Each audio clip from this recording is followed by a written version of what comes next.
ताजा तरीन सच्ची और प्रमाणिक खबरों के लिए अभी सब्सक्राइब करें NS नाउ। साथियों, सर्वप्रथम मैं अजय कुमार मिश्रा, उत्तर प्रदेश प्राथमिक शिक्षा मित्र संघ, ब्लॉक बैतालपुर, जिला देवरिया, ब्लॉक महामंत्री, आपको सादर प्रणाम करता हूं और NS नाउ न्यूज चैनल को मैं इनका सादर आभार प्रकट करता हूं। इनके माध्यम से मैं और अपने संगठन शिक्षा मित्र साथियों की जो वर्तमान परिस्थितियां और समस्याएं हैं उस पर कुछ बात करना चाह रहा हूं। उम्मीद है NS नाउ न्यूज चैनल हमारी इस बातों को, हमारे विचारों को शासन प्रशासन के आला अधिकारी, जिम्मेदार सरकार के पदाधिकारियों तक हमारी बात को पहुंचाएंगे। साथियों, अभी हम वर्तमान की बात करते हैं। तमाम संघर्ष में ही हमें लाया गया, हमें पैदा किया गया, संघर्ष में ही हमें पैदा किया गया और पैदा होते ही हम बेसिक शिक्षा विभाग में संघर्षरत ही रहे, संघर्ष करते रहे, वनवास झेलते रहे, इस उम्मीद में कि एक न एक दिन हम जो एक परिश्रम कर रहे हैं इस समाज के लिए, इस बेसिक शिक्षा विभाग के लिए, इस देश और प्रदेश के लिए, कभी न कभी हम लोगों का भी जीवन बदलेगा, खुशियां आएंगी, अपनी जिम्मेदारियों को हम लोग भी पूरी तरीके से निभा लेंगे। साथियों, संघर्ष तो अनेकों हुए, बहुत ही संघर्ष हुए। संघर्षों के ही बल पर, किसी के दया के पात्र के बल पर नहीं, संघर्षों के ही बल पर देश और प्रदेश के लिए कभी न कभी हम लोगों का भी जीवन बदलेगा, खुशियां आएंगी, अपनी जिम्मेदारियों को हम लोग भी पूरी तरीके से निभा लेंगे। साथियों, संघर्ष तो अनेकों हुए, बहुत ही संघर्ष हुए। संघर्षों के ही बल पर, किसी के दया के पात्र के बल पर नहीं, संघर्षों के ही बल पर हम लोगों का प्रशिक्षण भी हुआ, समायोजन भी हुआ। समायोजन में त्रुटियां हुई, मामला न्यायालयों में गया, अंततः मामला सर्वोत्तम न्यायालय में गया, जहां पे हम लोग का समायोजन 25 जुलाई 2017 को निरस्त कर दिया गया। साथियों, एक चीज मैं ये कहना चाहता हूं और ये बताना चाहता हूं, शासन में भी, प्रशासन में भी, समाज में भी। शासन में, वर्तमान शासन में एक र्यूमर कहिए, एक भ्रम कहिए, एक अफवाह कहिए, यह फैलाया गया है कि सपा गवर्नमेंट में शिक्षा मित्रों का समायोजन हुआ। सही बात है, शिक्षा मित्रों का समायोजन सपा गवर्नमेंट में ही हुआ। बसपा गवर्नमेंट ने शिक्षा मित्रों को प्रशिक्षण करवाई, दुरुस्त BTC का प्रशिक्षण करवाई, सपा ने समायोजन किया। हमारा समायोजन 2017 जुलाई में निरस्त होता है। 2017 से आज तक डबल इंजन की सरकार, भारतीय जनता पार्टी की सरकार केंद्र और राज्य में बनी है, चल रही है, बहुमत से चल रही है, पूर्ण बहुमत से चल रही है। साथियों, 2017 जुलाई के माननीय उच्चतम न्यायालय से समायोजन रद्द होने के बाद जो विपत और आफत, या कह लिया जाए दुखों का पहाड़ टूटा शिक्षा मित्रों के ऊपर, ऐसा दुख हमें उम्मीद है कि जब भारत में अंग्रेजी राज्य भी हुआ करता था तो यहाँ के नागरिकों को वैसा दुख देखने को नहीं मिला होगा। साथियों, बहरहाल साथियों, हम अतीत में बाद में जाएंगे, हम लोग पहले वर्तमान पर हम चर्चा करना चाहते हैं।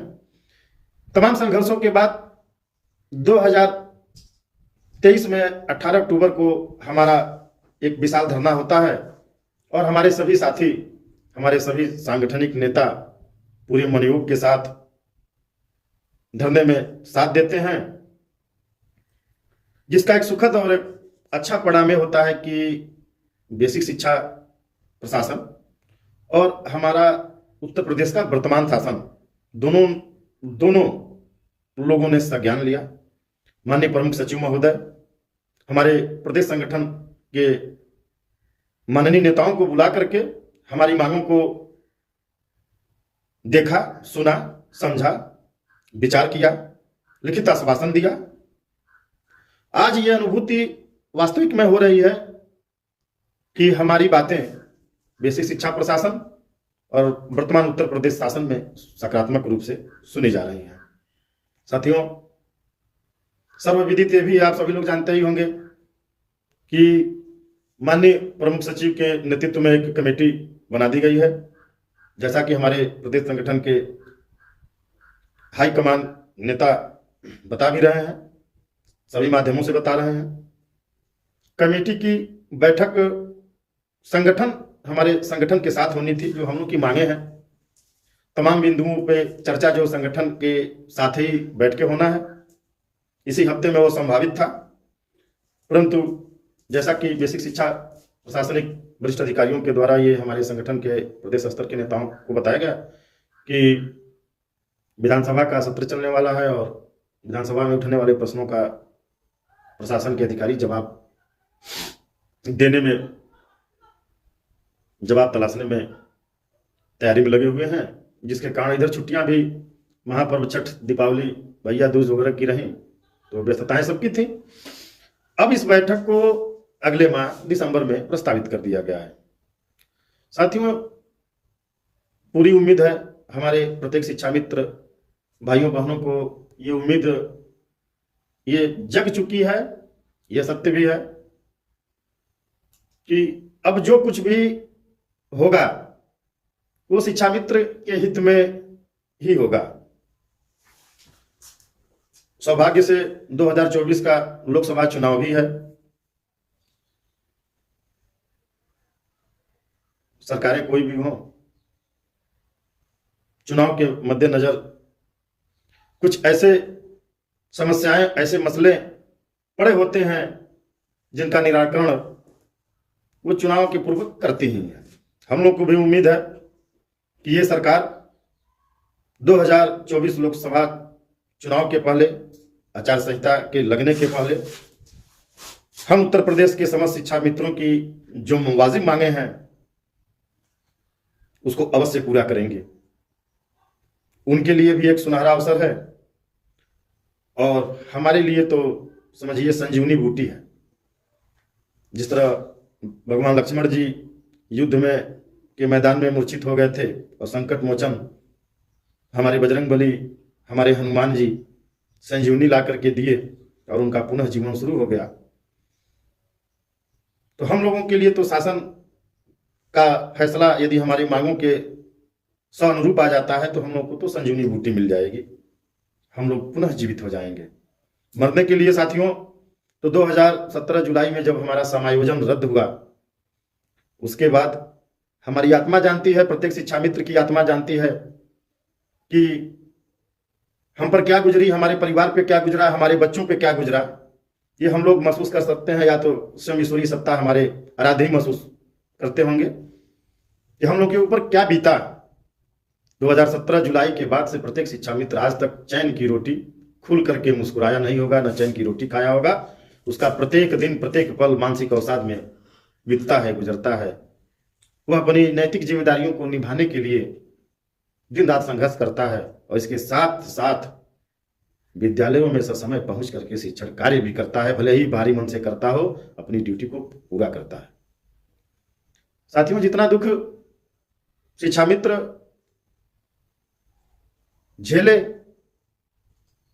न जाने इसमें किसका हम दोष दें, परिस्थितियों का दोष दें कि राजनीतिक ताने बाने का दोष दें। दोष तो बहुत दिया जा सकता है, वाजिब भी है, लेकिन मित्रों,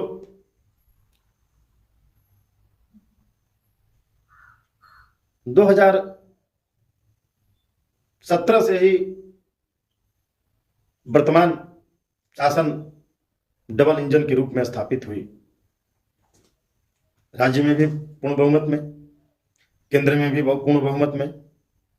हमारे राज्य के मुखिया, लोकप्रिय मुख्यमंत्री माननीय श्री योगी आदित्यनाथ जी महाराज जी केंद्र में लोकप्रिय प्रधानमंत्री, यशस्वी प्रधानमंत्री माननीय मोदी जी, दोनों लोगों ने भी आश्वासन दिया था सत्ता में आने के समय भी, सत्ता में आने के पूर्व भी, कि शिक्षा मित्रों की समस्याओं का हल निकाल दिया जाएगा।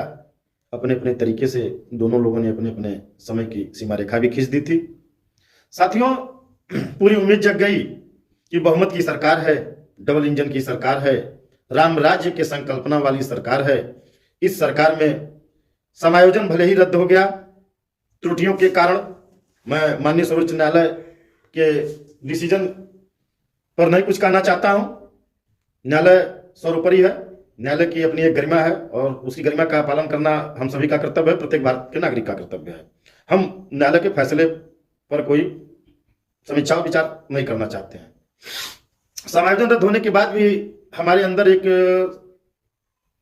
हम लोग के अंदर एक जिज्ञासा थी कि जो राम राज्य के धोतक हैं, जो राम राज्य की संकल्पना के लोग हैं, उनकी सत्ता बनी है, तो निश्चित तौर पर हम लोगों के साथ न्याय जरूर होगा। मित्रों, शासन में, वर्तमान शासन में मैं कहने से गुरेज नहीं करूंगा, जो सत्य है वो सत्य ही है। वर्तमान शासन में ये बात एक र्यूमर की तरीके से फैलाई गई, मन में बैठाई गई, या इसको कह लीजिए कि एक अज्ञात भय हो कि उत्तर प्रदेश के शिक्षा मित्रों का समायोजन सपा की सरकार में हुआ था। इसलिए इन शिक्षा मित्रों के विषय में बहुत कुछ सोचना हम लोग का कर्म धर्म नहीं बनता है। ये सपा ही हैं, ये सपा को ही वोट करेंगे। मित्रों, यदि सपा सरकार भी यही सोची होती कि इनको प्रशिक्षण बसपा सरकार ने कराई थी, ये बसपा ही हैं, बसपा को वोट करेंगे, तो शायद अखिलेश यादव जी की सरकार, सपा की सरकार हम लोगों का समायोजन नहीं करती। मित्रों, शिक्षा मित्र या कोई भी देश प्रदेश का कर्मचारी मात्र एक आम नागरिक नहीं होता है, वह एक नागरिक के साथ एक कर्मचारी भी है। कर्मचारी के नैतिक हितों का कोई भी सरकार ख्याल रखती है, समयानुसार उनको सुविधाएं, उनके अधिकारों की पूर्ति उनके कर्तव्यों के अनुसार मिलती है, तो कर्मचारियों के लिए भी वही सरकार लोकप्रिय होती है। साथियों, मैं इस बात को इसलिए कह रहा हूं कि 2017 के बाद माननीय सुप्रीम कोर्ट ने त्रुटिपूर्वक समायोजन यदि हमारा हुआ था, त्रुटिपूर्वक था, उन्होंने रद्द किया। उन्होंने, सुप्रीम कोर्ट ने नहीं कहा था कि आप इन्हें सहायक अध्यापक के दर्जे से इनको स्थगित किया जाता है तो आप इनको इनकी सैलरी के बराबर मानदेय नहीं देंगे। मना नहीं किया था, राज्य सरकार के ऊपर छोड़ दिया था।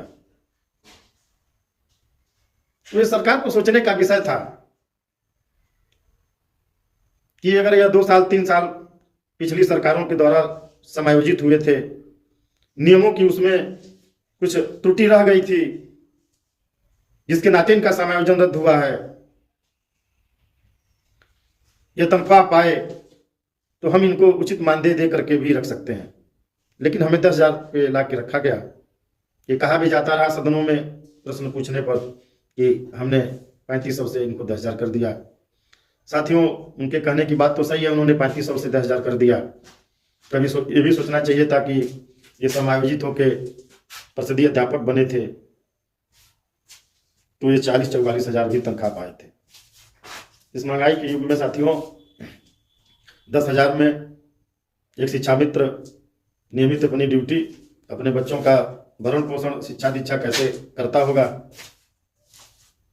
वो तो वही जानता है जिन्हें न मालूम वो 2 महीने के लिए अपने पदों से आकर शिक्षा मित्र का पद ज्वाइन कर ले। आ जाएगी बात अंदर से समझ। बहरहाल मित्रों, अभी वर्तमान की जो परिस्थिति है उस पर हमको ध्यान ये देना है, हमें गुमराह नहीं होना है। हमें जो कुछ भी लेना है वो वर्तमान शासन से, सरकार से ही लेना है, प्रशासन से ही लेना है। सौभाग्य से हमारी इस 18 अक्टूबर के धरना प्रदर्शन के मद्देनजर बेसिक शिक्षा प्रमुख सचिव महोदय ने हम लोगों की बातों को बहुत गंभीरता से सुना, संज्ञान में लिया, अंतः आत्मा में लिया, स्वीकारा भी है कि वाकई में 10,000 रुपये के मानदेय में आप लोगों का गुजारा कैसे होता होगा। वो इस चीज़ को दिली रूप से स्वीकार किए हैं और हम लोगों के मामले को उचित ढंग से निस्तारण के लिए आश्वासन भी दिए हैं। तो साथियों, अभी हम लोग भी विश्वास करें। हाँ, एक चीज है कि हमारा जो कुछ भी होना है वो 2024 लोकसभा चुनाव की आचार संहिता से पहले हमारी मांगों को पूर्ण कर लिया जाए, शासनादेश जारी कर दिया जाए, ताकि जो इस डबल इंजन की राम राज्य की संकल्पना पे आधारित जो ये सरकार है, हम भी महसूस करें, हम शिक्षा मित्र भी उत्तर प्रदेश के महसूस करें कि हाँ, वाकई में राम राज्य की संकल्पना वाली ही ये सरकार है। और उनके संकल्पना में 2024 में हम शिक्षा मित्र भी उनके सहभागी बने और बनेंगे। मित्रों, हम लोग की मांग वाजिब है। हम लोग उस समय से इस शिक्षा विभाग में आए, सरकार को पड़ताल करनी चाहिए, शासन के लोगों को पड़ताल करनी चाहिए। 1999 का वह दौर था जब करीब करीब देश के सभी प्रांतों में बेसिक शिक्षा विभाग की जितने भी प्राथमिक विद्यालय थे, सब पे ताले लगे हुए थे। उसमें तो ताले भी नहीं थे, फाटक ही टूटा हुआ था, पीछे की खिड़की टूटी थी, पीछे से आओ और आगे से निकल जाओ। बच्चों का नामांकन मात्र रजिस्टर में था, जो सिर्फ बीआरसी पर ही जाता था। मौके पे न बच्चे रहते थे, न अध्यापक थे। अध्यापक थे ही नहीं किसी भी प्रांत में। उतना ही अध्यापक थे जो 4 विद्यालयों का सिर्फ चार्ज लेकर के वो बीआरसी पे सूचना पहुंचाते थे। अध्ययन और अध्यापन का कार्य कहीं नहीं था। उत्तर प्रदेश में माननीय बाबूजी कल्याण सिंह जी की सरकार थी। शिक्षा मित्र का रूप संकल्पना वही रचे और वही शिक्षा मित्रों को ले आए। शिक्षा मित्र बेरोजगार थे। शिक्षा मित्र का भी चयन किसी दया के पत्र पे नहीं हुआ था। अपने ग्राम पंचायत का मेरिट लिस्ट का वह पहला प्रतिभागी प्रतियोगी था जिसका चयन हुआ। आज शिक्षा मित्र लोग जितने हैं वो सब अपने गांव के टॉपर हैं, प्रतियोगी बन के ही आए थे। 2225 रुपए मानदेय से शुरू हुआ ये सिलसिला। बीएसपी की गवर्नमेंट आती है, कुछ बढ़ाती है, 2500 करती है, फिर आती है बीएसपी गवर्नमेंट 2850 करती है। अंततः 2014 तक 3500 रुपए के मानदेय पे शिक्षा मित्र कार्य करता रहा। इसलिए कार्य करता रहा कि चलो ये वनवास काट लो। हमने तो जिस प्राथमिक विद्यालय में गाय भैंस बकरी बांधी जाती थी गांव के नागरिकों का, उसको साफ करा करके विद्यालय में ताला लगाए, रजिस्टर लेकर के मजरे टोले घूम घूम के बच्चों का नामांकन किए, बच्चों को लाए और संख्या बढ़ाए। विद्यालयों का ताला खुलने लगा, बंद होने लगा, बच्चे आने लगे, अध्ययन अध्यापन का कार्य होने लगा। एक बंद रेलगाड़ी चलने की दशा में आ गई। और आज तो इसको कोई मेट्रो बना के दौड़ाना चाहता है, कोई सुपरफास्ट बना के दौड़ाना चाहता है। बहुत तेज अच्छी बात है, लेकिन इसके तह में भी जाना चाहिए शासन प्रशासन के लोगों को कि ये गाड़ी बेसिक शिक्षा विभाग की जो आज प्रायोगिक तौर पे मेट्रो बनाई जा रही है, सुपरफास्ट बनाई जा रही है, तमाम प्रयोग हो रहे हैं, इसको हिलाने डुलाने और चलाने ढकेलने का काम कौन किया था? उनकी दुर्दशा आज क्यों? शिक्षा मित्र स्नातक है, बीटीसी है, बहुत लोग शैक्षणिक योग्यता में स्नातक हैं। शिक्षा मित्र कहीं योग्य नहीं है। किसी भी शिक्षा मित्र को अध्ययन किए हुए आज 20 साल 22 साल 25 साल हो गया, जो स्वयं 25 साल से स्व अध्ययन से हटा हुआ है, 25 साल के आज उसके बच्चे हो गए, तो अध्ययन और प्रतियोगिता के दौर में तो उसके बच्चे हैं। टेट हमारी योग्यता टेट निर्धारित की गई, टेट पास करेंगे तो सहायक अध्यापक बनेंगे, सीटेट पास करेंगे तो सहायक अध्यापक बनेंगे। जिस शिक्षा मित्र को 20 साल 25 साल अध्ययन किए हुए समय बीत गया, वो अध्यापन कार्यों में लगा रहा, बच्चों को पढ़ाने में लगा रहा, शिक्षा देने में लगा रहा, उस शिक्षा मित्र को उसी के बच्चे के उम्र के समान बच्चों से आप प्रतियोगिता में बैठा रहे हैं, उनके साथ दौड़ा के कह रहे हैं कि आप इनके साथ कंपटीशन करिए तो आपको शिक्षक बनाया जाएगा। 1999 से 2023 तक हम वही काम करते आ रहे हैं, सिर्फ शैक्षणिक कार्य उसी विद्यालय में कर रहे हैं, तो योग्य है, क्योंकि 10,000 पा रहे हैं, कभी 3500 पाते थे। लेकिन यदि हमें सहायक अध्यापक की भांति सुविधा और वेतन देना हो तो सुप्रीम कोर्ट के आदेश का हवाला, टेट और सीटेट का हवाला। हमारा भारतीय संविधान बहुत लचीला बनाया गया था, इसलिए कि आप जमीन पे देखिए कि मानवीय और नैतिक न्याय कैसे मिलेगा। अगर वाकई में कहीं पे नियमों के चलते न्याय और अन्याय हो रहा है तो माननीय संसद को यह पावर दिया गया है, माननीय सरकार को यह पावर दिया गया है कि प्रस्तुतिवश आप सदन में नियम बना सकते हैं, अध्यादेश के माध्यम से बना सकते हैं, संसद के माध्यम से संविधान में नियमों को परिवर्तित करके बना सकते हैं। लेकिन हाँ, इसलिए बना सकते हैं कि जो वाकई में जिनके साथ अन्याय हो रहा हो उनके साथ वो नियम भले का काम करे। मैं शासन के लोगों को ये बताना चाहता हूं कि जरा इस बात पर ध्यान दें, जरा पता लगाएं कि 2017 के बाद समायोजन माननीय सुप्रीम कोर्ट से रद्द होने के बाद हमारे बीच के 10,000 से ऊपर साथी अकाल मौत मर गए। इसलिए नहीं मरे, उनको बीमारी थी, इसलिए नहीं मरे, उनको बीमारी हो गई, उनका समायोजन रद्द हुआ। जो 1999 से और 2017 तक इस आस में था कि एक दिन हम लोगों का भी जीवन बदलेगा, और 2017 में संघर्ष भी किए, प्रशिक्षण लिए, संघर्ष किए, समायोजन हुआ। प्रथम बैच 3 साल, सेकंड बैच 2 साल सहायक अध्यापक के रूप में कार्य किया, सहायक अध्यापक की बात वेतन ग्रहण किया, और 2017 में समायोजन रद्द हो जाता है। उन शिक्षा मित्रों के ऊपर क्या गुजरी होगी, जिसके ऊपर गुजरेगा वही जानता है, शिक्षा मित्रों के अलावा कोई नहीं जान सकता है। हमारे तमाम साथी मानसिक अवसाद में आ गए, डिप्रेशन में आ गए, और धीरे धीरे डिप्रेशन उनको लील गई। किसी ने घर के अंदर बिना पारिवारिक जनों को बताए चुपके से फांसी का फंदा लगा के आत्महत्या कर लिया, कोई चलती ट्रेन के आगे कूद गया, कोई बस के आगे कूद गया, कोई पोखरे नदी तालाब में कूद गया, कोई अपने घर का बिजली का तार ही अपने हाथ में ऐंठ करके मर गया। कितने लोग आत्महत्या किए, क्यों आत्महत्या किए? देख रहे थे कि 19 साल सर्विस करने के बाद, 19 साल त्याग करने के बाद आज हमारे बच्चे न सही शिक्षा पा रहे, न सही शिक्षा पाएंगे। समायोजन रद्द होने के बाद में कोई आशा दिख रही है? बच्चे के शादी विवाह भरण पोषण शिक्षा, ये जिम्मेदारी हम कैसे निभाएंगे?